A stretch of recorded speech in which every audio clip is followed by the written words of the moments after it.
Mesures likes o vida? Aquesta és la mètrica que et fa avançar. Avui separem mètriques d'ego de mètriques d'impacte vital, perquè no et desgastin. Molts corren darrere els números vistosos i acaben cansats i sense resultats reals.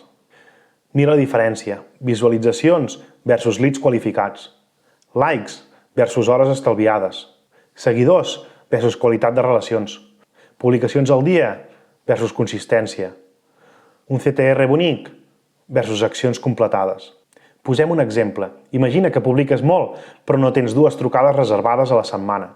Falta impacte. Si tens 500 likes, però 0 hores estalviades, el sistema no millora. En canvi, una col·laboració útil cada mes sí que és una mètrica vital. La meva regla d'or és que si no canvia la teva energia, si no té un impacte econòmic, si no té un impacte de temps o no té un impacte en les relacions que estableixes, no és una mètrica clau.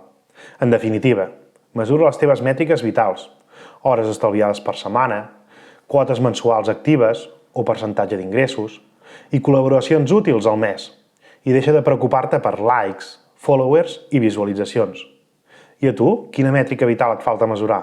Escriu-m'ho als comentaris.